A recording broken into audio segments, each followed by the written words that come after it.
नमो भगवते महासुदर्शनाय वासुदेवाय धन्वंतरये अमृतकलशहस्ताय सर्वभय विनाशाय सर्वरोग निवारणाय त्रैलोक्यपतये त्रैलोक्यहृदये श्री महाविष्णु स्वरूप श्री धन्वंतरि स्वरूप श्री श्री श्री औषध चक्र नारायणाय स्वाहा।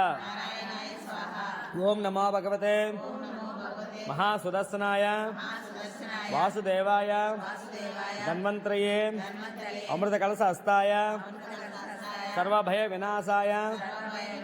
सर्वरोग निवारणाय त्रैलोक्यपतये त्रैलोक्यहृदये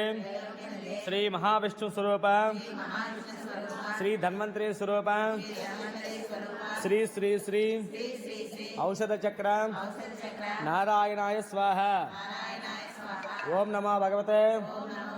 महासुदर्शनाय वासुदेवाय धन्वंतरये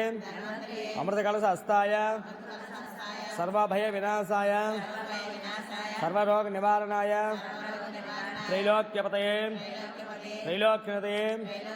श्री महाविष्णु स्वरूप श्री धन्वंतरि स्वरूप श्री श्री श्री औषध चक्र नारायणाय स्वाहा। वरदरं विष्णुं शशिवर्णं चतुर्भुजं प्रसन्नवदनं ध्यायेत् सर्वविघ्नोपशान्तये यस्य सर्ववक्त्राद्या पारिषद्याय परस्थितं विघ्नं विघ्नन्ति सततं विश्वक्सेनं तमाश्रये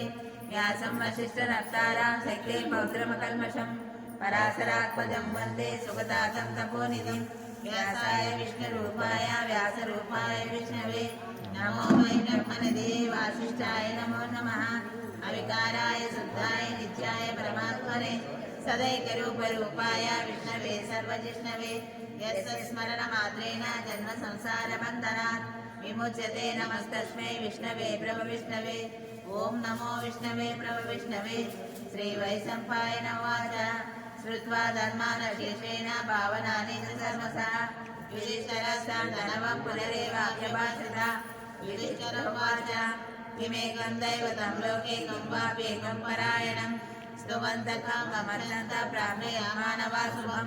को धर्म सर्वधर्माणां भवतं परमो मतः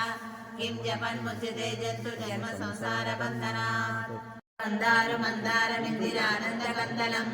अमन्तानन्दसन्दोहबन्धुरं सिन्धुराननम् अङ्गं हरया पुलकभूषणमाश्रयन्ति शृङ्गाङ्गनेव मुकुलाभरणं तमालम्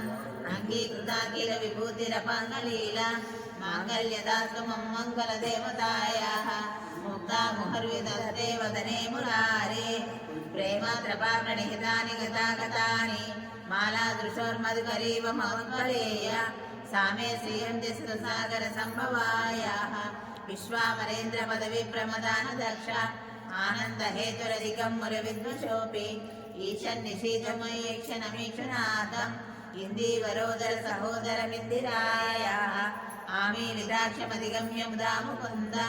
आनन्दकन्दमनिमेषमनङ्गतन्त्रम् आकेकराश्रितकनैकपक्ष्मनेत्रम् ऊर्ध्वे भवेन्मभुजङ्गशैलाङ्गनायाः कालाम्बुधारि ललितोरसिकैटभारे धाराधरे स्फुरतिया कटिजङ्गनेव माता समस्तजगतां महनीयमूर्ति भद्रा निमेति सुभार्गवनन्दनायाः